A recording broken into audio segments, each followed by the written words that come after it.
할렐루야. 예수 그리스도께서 교회에 또 성도들에게 말씀하셨습니다. 너희는 세상의 빛이라, 너희는 세상의 소금이라 주님께서 말씀하셨습니다. 그런데 오히려 가만히 지내다 보면 교회가 세상의 어둠이 될 때가 있고, 성도들 때문에 오히려 세상이 어두워지는 경우도 우리가 발견하게 되고, 그럴 때마다 안타까운 마음을 갖게 됩니다.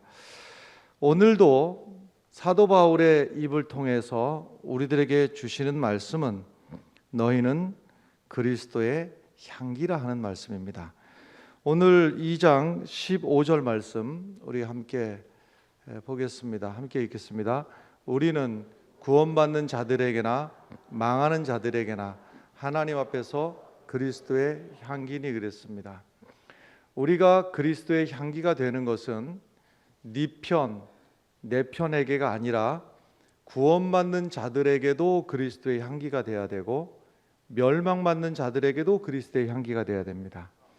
교회 다니는 사람에게도 그리스도의 향기가 내게서 나야 되지만, 교회 다니지 않는 교회 밖에 있는 사람들에게도 우리의 모습에서, 우리의 삶에서, 우리의 말에서, 눈빛에서 그리스도의 향기가 드러나야 될 줄로 믿습니다.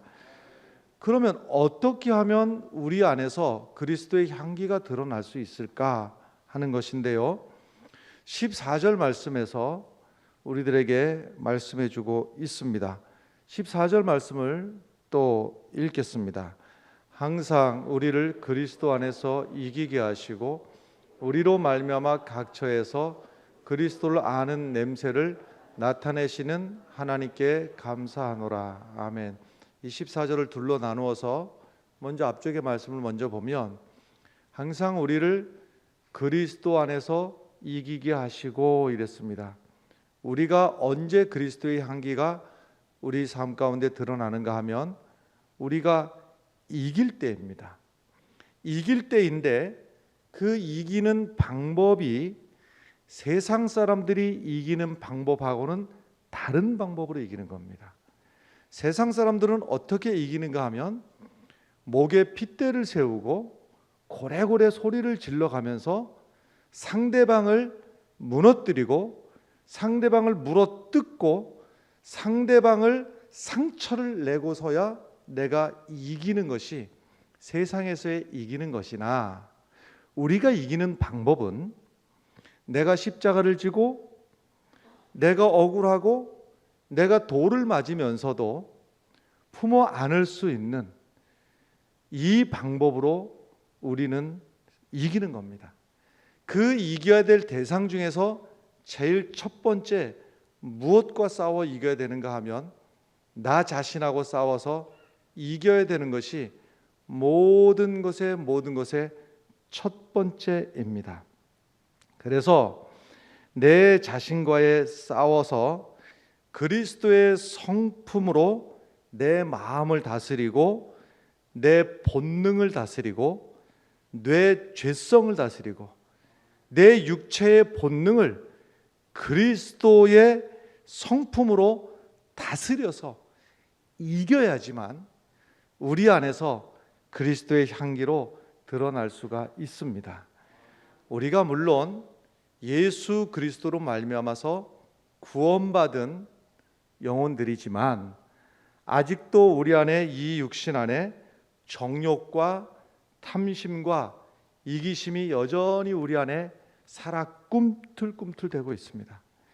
그래서 끊임없이 틈만 나면 내 안에 원수 같은 이 죄성이, 탐심과 이기심이 끊임없이 나를 유혹하고 끊임없이 나를 넘어뜨리려고 해서, 우리가 한순간 죄의 노예가 되어버리는 순간에 우리는 그리스도의 향기를 다 잃어버리고, 죄와 악과 싸우다가 패배하는 그 순간에 죄악의 고약한 냄새가 내 입을 통해서, 내 삶을 통해서 풀풀 풀풀 나게 되어 있는 겁니다. 반대로 우리가 날마다 나를 쳐서 내 육신의 소욕을 억어하고 성령으로 주장을 받아서 죄악과 싸워서 승리하는 그 순간마다 우리 안에서 그리스도의 향기가 넘쳐나게 되리라 믿습니다. 사랑하는 성도 여러분, 제발 그리스도인들이 세상 사람들 앞에서 역겨운 냄새를 풍기지 않게 되기를 바랍니다. 부끄러운 줄도 모르고 죄악의 냄새를 풀풀 내면서 내가 교회 다닌다고, 내가 예수 믿는다고 하는 일이 얼마나 그리스도를 욕되게 하는 일인가 우리가 심각하게 생각을 해야 됩니다. 나 자신을 쳐서 그리스도의 십자가 앞에 못 박아야 되는 것이 첫 번째 이겨야 될 대상이라면, 두 번째 이겨야 될 대상은 그리스도 안에서 고난과 역경과 핍박도 우리가 이기고 승리해야 될 줄로 믿습니다. 바울이 고난 속에서 아름다운 그리스도의 향기를 날마다 드러내었습니다. 오히려 평안한 삶 속에서가 아니라 고난과 시련과 복음을 전하러 가는 곳마다 핍박을 받았고, 가는 곳마다 오해를 받았고 누명을 쓰고 했지만, 그것을 십자가의 능력으로 그것을 제어하며, 언제 바울이 자기를 시기하고 핍박하고 있지도 않은 말을 지어내서 바울에게 억울한 누명을 뒤집어 쓰고 하는 그 사람들을 향해서 목에 핏대를 세우면서 왜 교회를 핍박하느냐, 왜 복음을 핍박하느냐, 상대방 멱살을 잡고 싸워본 적이 있었는가? 한 번도 없었습니다. 오히려 바울의 삶의 자리에서 그리스도의 향기가 드러났던 것은 때리는 것을 맞고 억울한 누명을 뒤집어 쓰고 십자가 앞에서 예수의 능력으로 그 고난을 이겨냈기 때문에 바울이 삶 가운데 예수의 흔적, 그리스도의 향기를 드러낼 수가 있었던 것입니다. 스데반 집사가 복음을 전하다가 돌에 맞아 순교를 하게 되는데, 자기를 향해서 돌을 던지는 그 사람들이 얼마나 밉고 얼마나 아프고 얼마나 할 말이 많고 얼마나 그들을 향해서 욕이라도 해주고 싶었을까. 스데반 집사가 뻘떡 일어나서 돌을 던지는 사람들에게 같이 돌을 던지고, 자기를 핍박하는 사람들에게 악다구지를 쓰고 멱살을 잡고 왜 핍박을 하느냐고 고래고래 소리를 지른 것이 아니라, 스데반의 눈에는 이 날라오는 돌도 육신의 눈으로는 보였겠으나 스데반이 더 바라보았던 것은 두 팔을 벌리고 나를 위해서 매맞고 나를 위해서 고난당하고 나를 위해서 피 흘리는 그 스데반 집사를 쳐다보면서 두 팔을 벌리고 스데반 집사를 안아주려는 주님의 그 모습을 바라보며 천사의 얼굴을 하면서, 주여 저들의 죄를 저들에게 돌리지 마옵소서. 할렐루야. 돌 던지는 그들을 향해서도 위에서 기도하는 그 위대한 신앙이 스데반 집사가 마지막 순교했던 그 자리에 여전히 그리스도의 향기가 오늘 우리들에게까지 펼쳐오고 있는 줄로 믿습니다. 예수 그리스도가 십자가에 예수를 못 박고 조롱하고 예수 그리스도를 향해서 찌르고 그 무리들을 향해서 예수님께서 그들과 싸우려고 덤벼든 적이 한 번도 없었습니다. 오히려 마지막에 예수를 십자가에 못 박고 죽이고 조롱하는 그 모든 사람들의 죄까지 다 뒤집어 쓰시고 마지막 십자가에서 다 이루었다. 테텔레스타이. 내가 너희들 모든 죄를 다 짊어지고 간다. 할렐루야. 그 십자가의 모델이 바로 그리스도인들이 향기를 드러내야 될 삶의 자세요, 삶의 모범이라고 하는 사실을 우리가 잊지 말아야 될 줄로 믿습니다. 14절 읽었습니다마는 다시 한번 읽겠습니다. 14절의 말씀입니다. 항상 우리를 그리스도 안에서 이기게 하시고 우리로 말미암아 각 처에서 그리스도를 아는 냄새를 나타내시는 하나님께 감사. 우리로 말미암아서 각 처에서 그리스도를 아는 냄새를 나타내신다. 달리 말하면 하나님께서 우리를 통해서 그리스도를 드러내신다. 예수 그리스도가 어디 계시자고 묻는 사람들에게 우리를 통해서 이 안에 예수가 있다고, 이 안에 예수가 있다고, 이 사람이 예수 믿는 사람이라고 우리를 통해서 예수 그리스도를 드러내신다고 하는 말씀입니다.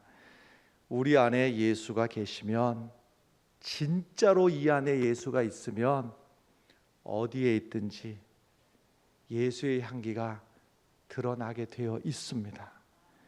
이 안에 예수가 없으면 쥐어짜도 예수의 향기가 드러날 수가 없습니다. 내가 향기를 드러내는 일 같으면 노력해서 되고 애써서 되겠으나 내가 향기를 드러낼 재간이 없기에 예수 그리스도가 내 안에 있으면 향기가 나게 되어 있고, 내 안에 예수가 없으면 애쓰고 수고를 해도 예수의 향기를 드러낼 수는 없습니다. 바울의 삶의 자리자리마다 가는 데마다 예수의 향기가 드러났던 것은 바울 안에 예수가 있었고, 바울의 심령에 예수가 있었고, 바울의 인생에 예수가 있었기 때문에 감출래야 감출 수 없는 그리스도의 향기가 드러난 줄로 믿습니다. 똑같은 그릇이지만 상한 음식이 들어있으면 역겨운 냄새가 나기 마련이고, 똑같은 그릇이지만 맛있는 음식이 들어있으면 맛있는 냄새가 나기 마련인데, 우리 심령이 세상에 빠져 있으면 그리스도의 향기가 날 수가 없어요. 세상 정욕에 집착하고 세상 욕망에 사로잡혀 있고 세상살이에 몰두하다가 어느 날 결심해서 예수의 향기를 드러내야지 안 된단 말이에요. 안 된단 말이에요. 예수가 내 안에 있을 때에 예수의 향기가 드러나게 되어 있습니다. 17절의 말씀 함께 읽겠습니다. 17절의 말씀입니다. 우리는 사람들처럼 하나님의 말씀을 혼잡하게 하지 아니하고 곧 순전함으로 하나님께 받은 것 같이 하나님 앞에서와 그리스도 안에서 말하노라. 아멘. 두 가지 단어가 대비가 되지요. 순전하다. 하나는 혼잡하게 한다. 순전하다 하는 말은 명확하고 정확하고 성실하고 진실하다. 혼잡하게 한다고 하는 것은 타락하다, 품질을 떨어뜨리다, 이런 거예요. 여러분, 오늘날만 아니라 기독교 역사상 이전에도 가짜가 있었고 진짜가 있었고, 미안하지만 오늘도 교회 중에 다 같은 교회가 아니라 진짜가 있고 가짜가 있습니다. 앞으로도 주님 오실 때까지 가짜가 있을 것이고 진짜가 있을 것입니다.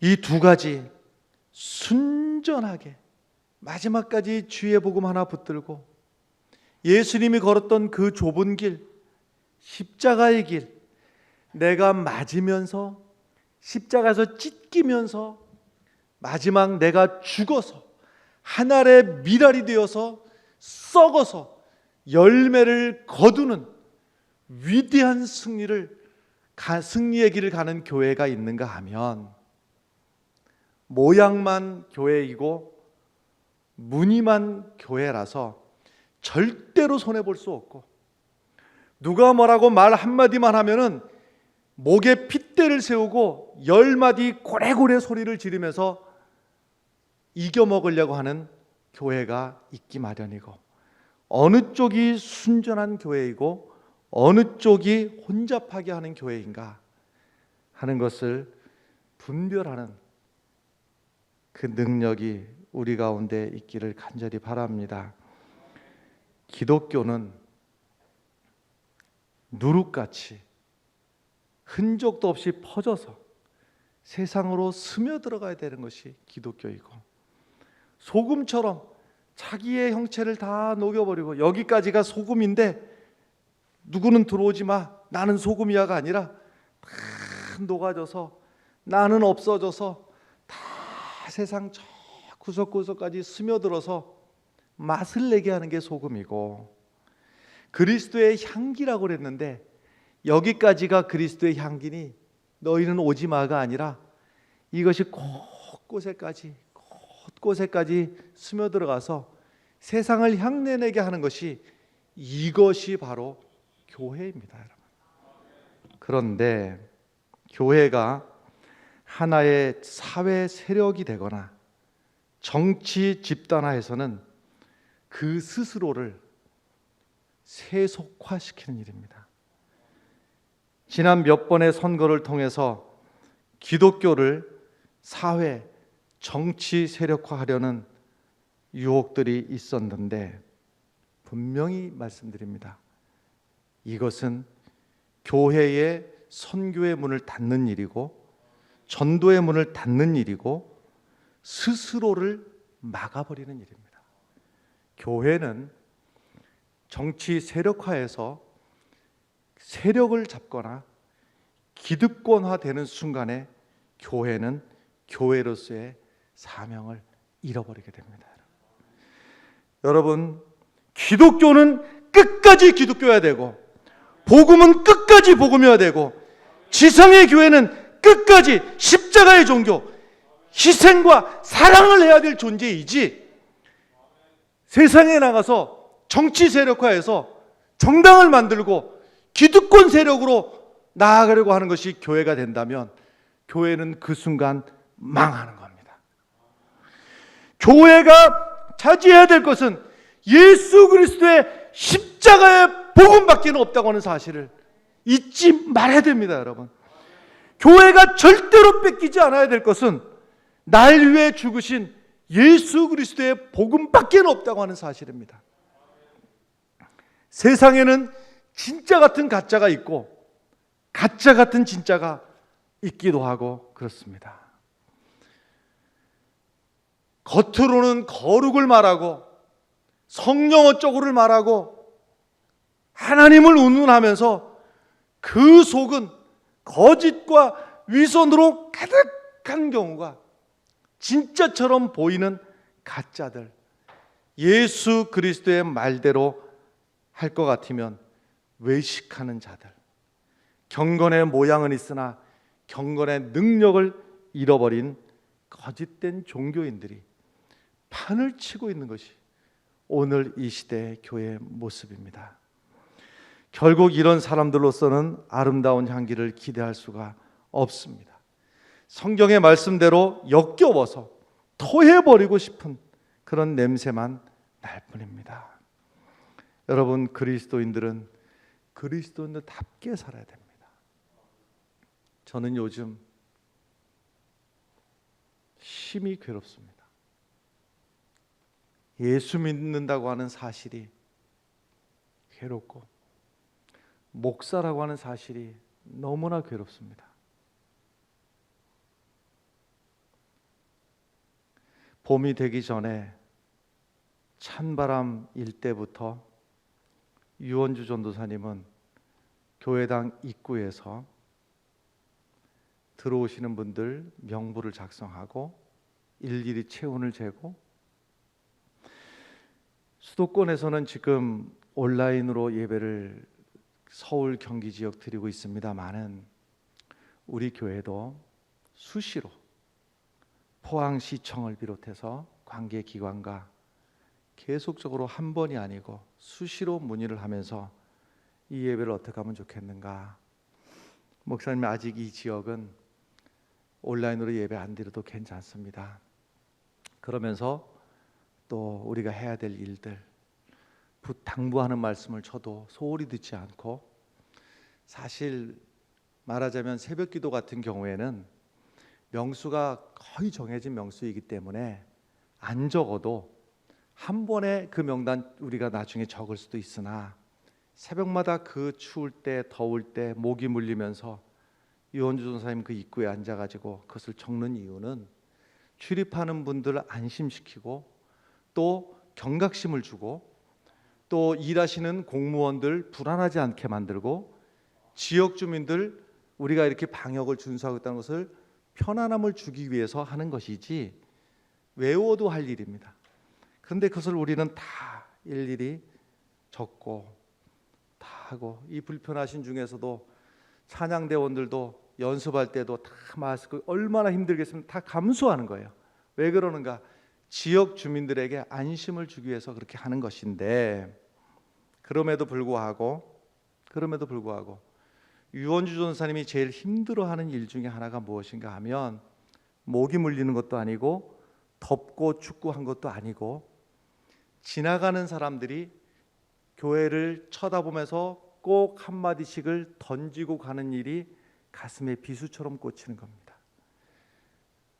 매스컴의 이야기만 듣고 우리는 물론 참고 말씀드립니다마는 시청하고 주기적으로 계속 상의해가면서 지금 하고 있는 겁니다. 그런데 매스컴의 이 상황이 이러니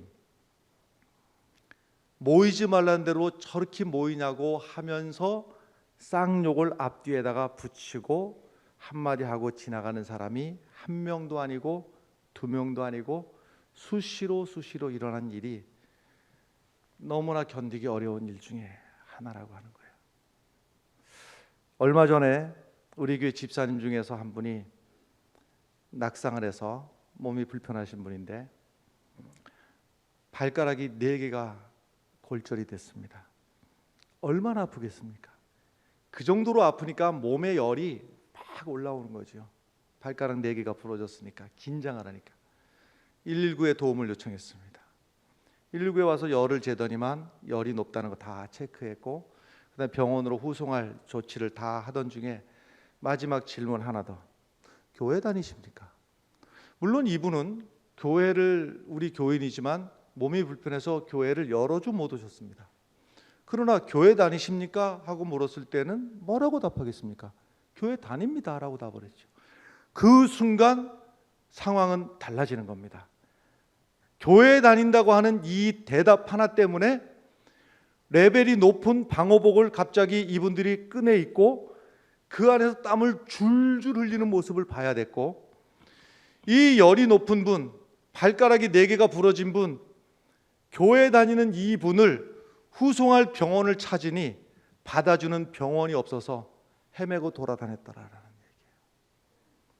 얘기예요. 예수 믿는다는 사실이, 교회에 다닌다는 사실이 지금 세상 사람들에게 어떻게 비춰지고 있는가? 물론 절대 다수의 교회들, 절대 다수, 거의 대부분 교회들이 정부의 방역에 협조하고 수도권의 교회들은 지금도 주일 예배 온라인으로 드리고 있습니다마는 몇몇 결국은 미꾸라지 몇이 흙탕물을 일으킨다고 몇몇 교회들의 비협조적인 모습을 지나치게 보도하는 매스컴도 문제가 많이 있습니다. 지금 오히려 보도를 해야 될 것은 대다수의 교회들은 이렇게 방역을 철저하게 지키고 있다는 사실을 왜 보도를 안 하는지 모르겠어요. 그러나 그 매스컴도 문제이지만, 그러나 반대로 내 것을 주장하겠노라고 그 카메라 앞에서, 그 방송시설 앞에서 목에 핏대를 세우고 고래고래 소리를 지르는 모습이 저 사람이 나와 함께 예수 믿는 사람이 맞는가 하는 생각을 들게 하는 것도 사실입니다. 근심하는 세상을 향해서 교회가 먼저 낮은 자리에서 위로해야 되고, 섬기는 모습으로 교회가 비춰질 때 수고하고 무거운 짐진 자들아 다 내게로 오라, 내가 너희를 쉬게 하리라, 이 주님의 말씀이 세상에 전달이 될 수가 있겠지요. 정작 교회의 모습은 어떤가? 우리가 심각하게 돌이켜봐야 됩니다. 저는 코로나 사태 이후로 지금까지 포항시청이든 읍사무소이든 어떠한 공무원이나 어떤 관계기관과 접촉을 하고 대화를 할 때 교회나 예배를 핍박한다거나 탄압한다는 인상을 받은 적은 한 번도 없습니다. 오히려 정중하고 예의 바르게, 그리고 빈틈없이 우리 교회의 예배를 존중하면서, 그리고 방역의 준칙에 함께 참여해 줄 것을 부탁하는 그 모습들을 보면서 오히려 반대로 제가 고맙게 생각을 했고, 오히려 우리 교회 예배에 이렇게 안전하게 신경을 써주는 일에 대해서 오히려 감사하는 마음을 가졌습니다. 저는 그랬습니다. 그런데 일부 교회에서의 모습은 교회 방역을 지도하려고 도와주려는 공무원들을 향해서 욕설을 퍼붓고 교회를 탄압한다고 핏대를 세우는 모습을 보이는데, 과연 이 모습을 보면서 세상 사람들은 무슨 생각을 할까? 실제로 그러한 모습은 거라사 땅에 군대 귀신 들린 청년처럼 눈에 불을 켜가지고 싸우려고만 덤벼드는 자들은 비록 겉모양은 기독교 예수자를 붙여도 분명히 말씀드리면 진짜가 아니요 가짜입니다. 싸움 귀신 들린 거라사 청년 같은 귀신 들린 존재들입니다. 중세기에 순박하던 교회가 정치적 이해관계 때문에 십자군 전쟁을 하면서 더러워졌어요. 종교개혁의 그 뜨거운 위대한 신앙이 정치적인 이해관계 때문에 30년 종교전쟁으로 인해서 얼음장같이 얼어지고 민족주의 운동으로 유럽 전체가 오늘까지 꽁꽁 얼어붙어 버리고 말았습니다. 근심하는 세상을 향해서 위로하고 평안을 전하는 것이 교회입니다. 그러나 몇몇 교회의 모습은 오히려 세상에 근심이 되고 있고, 안을 들여다보면 더러운 냄새가 풀풀 나고 있습니다. 아버지가 이뤘던 교회를 아들에게 세속을 하면서 민망한 줄도 모르고 창피한 줄도 모르고 교회를 세습하는 것이 한국교회의 현재 모습입니다. 여기저기에서 그리스도의 향기 대신 구린내가 나서 코를 들 수가 없는 지경입니다. 어떤 경우에는 연탄 냄새처럼 독가스를 품어내기도 하는데, 여러분, 교회가 그리스도의 향기를 드러내지 못할 때, 내 것을 지키려고 아둥바둥할 때, 그때는 교회도 죽고 한 사회도 죽고 민족도 죽고 나라도 죽는 겁니다. 교회는 내 것을 지키려고 아둥바둥하는 것이 교회가 아니라 나부터 죽어지고 나부터 손해보고 나부터 나를 던질 줄 아는 그 자리에서, 한 알의 밀알이 썩는 그 자리에서, 거기에서부터 새 생명이 또 움트고 거기에서부터 그리스도의 위대한 부활의 역사가 시작이 된다고 하는 사실입니다. 역사 속에서 언제 기독교가 빛이 되었고 언제 세상을 만나게 했는지 돌이켜볼 필요가 있습니다.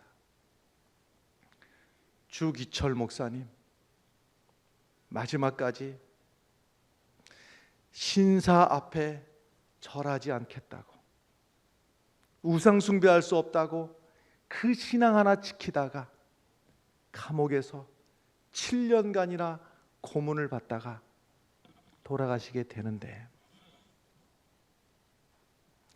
감옥에 가 있는 그 주기철 목사를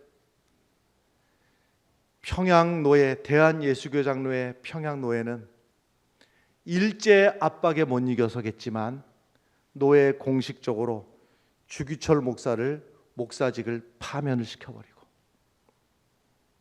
이제는 목사도 아닌 주기철 씨가 7년 동안 감옥에서 고난을 당하는데 두 가지가 제일 힘들었다고 그래요. 한 가지는 잠을 안 재우는 것. 잠을 너무너무 안 재워서 걱정됐던 것이 내 정신이 아닌 상태에서 나도 모르게 신사 앞에 내 몸이 엎드려져 절하고 있을까 봐 걱정했던 거예요. 또 하나는 판때기 위에다가 몸을 꽁꽁 묶어놓고 꼼짝도 할 수 없도록 만들어 놓고 쇠꼬챙이로 그 요도를 막 쑤셔버리는 통에 몇 날 며칠이고 소변을 볼 수 없어가지고 그 고통 속에서 몇 달을 기어다니면서 질질질질 흘리고 다녀야 됐던 이 속에서 어머니가 감옥에서 아들 얼어 죽을까 봐 솜을 누벼서 가지고 온 이 옷을 보면서 어머니 제발 솜을 넣지 말아달라고. 아니 난방도 안 되고 그 추운 교도소에서 몸이 얼어서 동상이 걸리고 썩으면 어떻게 되느냐. 아니 그것이 문제가 아니라 밑으로 피를, 이 고문 때문에 피를 흘리는데 솜 옷에 묻은 피가 마르지도 않고 엉겨 붙어가지고 그것이 얼어서 내 몸을, 상처난 몸을 찌르는데 견딜 수가 없노라고 바지에 솜옷을 넣지 말라고. 그러면서도 나를 찔렀던 그 일제 순사놈들을 향해서 목에 핏대를 세우고 나쁜 놈들이라고 멱살을 잡고 싸우자고 덤벼본 적이 있었는가? 없었습니다. 나에게 핍박을 주었던 그 순사에게조차도 자비한 눈으로 예수 그리스도의 복음을 전했을 때 그의 죽음의 자리에서도 위대한 그리스도의 향기가 넘쳐났던 것입니다. 손양원 목사님, 잘못된 사회주의 사상, 공산주의 사상에 잘못 매료된, 잘못 사로잡힌 동네 청년이 내 사랑하는 두 아들을 찔러 죽였어요. 내 아들을 죽인 저 원수 같은 놈, 나도 칼이라도 들고 가서 나도 보복이라도 하고 싶지만 손양호 목사님 그 아픔을 가슴에 묻고 내 아들을 찌른 그놈의 자식을 내 양아들로 품어주고 내 양아들로 안아줄 때 그 자리에서 예수 그리스도의 위대한 향기가 드러날 수가 있었던 것입니다. 여러분, 우리의 신앙이 진짜 순수한 신앙인가? 이름은 그리스도인이고 교회이지만은 내 것 손톱만큼이라도 양보를 절대 하지 못하고 어디 교회를 감히 건드느냐고, 어디 교회가 손해볼 수 있느냐고 고래고래 소리를 지르는 것이 교회의 모습인가? 요한복음 7장 38절의 말씀에 보면 나를 믿는 자는 성경의 이름과 같이 그 배에서 생수의 강이 흘러나리라. 내가 예수를 바로 믿고 살면 내가 있는 자리에서 생수의 강이 흘러나고 내 옆 사람이 함께 살아나고 그 옆에 있는 사람이 또 살아나는 놀라운 역사가 일어납니다. 줄을 잘 서야 된다는 말이 있습니다. 여러분 옆 사람 옆에 가서 줄 잘 서서 좋은 것 얻어먹는 것도 복이겠으나 여러분들이 예수 그리스도의 사람이 되어서 여러분들 덕분에 여러분들 옆에 서 있는 사람들이 생명의 복을 얻고 그리스도의 향기를 맡는 일들이 넘쳐나기를 간절히 축원합니다. 지난달 21일 온라인상에서 천안 기독교 대한감리회 안서교회 고태진 목사님이 쓴 교회 입구에 써붙여놓은 메모가 올라왔습니다. 메모의 내용은 이렇습니다. 예배 드리면 죽인다고 칼이 들어올 때 목숨을 걸고 예배 드리는 것이 신앙이다. 이 첫 문장만 놓고 보면 비대면 예배를 진행하라는 정부의 간곡한 호소를 무시한 것으로 읽힙니다. 그러나 다음 문장, 그러나 예배 모임이 칼이 되어서 이웃의 목숨을 위태롭게 하면 모이지 않는 것이 신앙입니다. 이와 더불어 모든 모임을 잠정 연기하고 가정예배로 전환한다고 하는 설명이 붙어 있습니다. 여러분, 이 사진에 대한 반응들, 예배에 대한 신념과 더불어 이웃에 대한 사랑도 느껴진다. 이런 분들이 참된 신앙인이라 하는 반응들이 대부분이었습니다. 여러분, 어떤 교회가 되어야 되겠습니까? 둘 중에서 어떤 교회가 되어야 되겠습니까? 첫 번째, 예배 모임이 칼이 되어 이웃의 목숨을 위태롭게 하면 모이지 않는 것이 신앙입니다 라고 하는 교회도 있고, 또 하나의 교회의 모습은 부산기독교 총연합회 부산시의 비대면 예배 권고에도 불구하고 부산시의 대면 예배를 금지했던 것을 행정명령 철회를 요구하며 집행정지 행정소송을 내었고 16개 구군 소속교회 1800교회에 우리는 무조건 예배를 강행한다 하는 공문을 보냈고 매스컴에도 이미 수차례 보도가 되었습니다. 이 두 가지 교회 중에서 어떤 교회가 되어야 될까? 1년이 지나고 10년이 지났을 때 어떤 교회의 모습을 보고 세상 사람들이 안식을 얻으러 교회로 올까? 어떤 교회의 모습을 보면서 세상 사람들이 세상에 너무나 지치고 공고할 때 나에게 생명 주시는 말씀을 찾아서 어떤 교회의 모습을 찾아서 오게 될까? 아니, 주님이라면 어떻게 하실까? 주님이라면 어떤 교회를 칭찬하실까? 여러분들이 마음속에 결정하시기 바랍니다. 여러분, 이 예배 끝나고 나서 어려운 이웃을 찾아가서 위로의 말로 향기를 전하십시오. 경제적으로 힘든 가정에 물질로 향기를 나눌 수 있으면 좋겠습니다. 사랑이 메마른 곳에 찾아가서 그리스도의 사랑의 향기를 전하시기 바랍니다. 내 가정에서부터 다툼이 있다면 내가 먼저 썩어져서 가정의 평화를 이루시기를 바랍니다. 강팍한 이웃들이 있다면 내가 먼저 손해보고 희생의 향기를 바라시기 바랍니다. 그리스도의 향기로 세상과 가정을 승리로 이끄는 여러분들이 되시기를 바랍니다. 기도하겠습니다.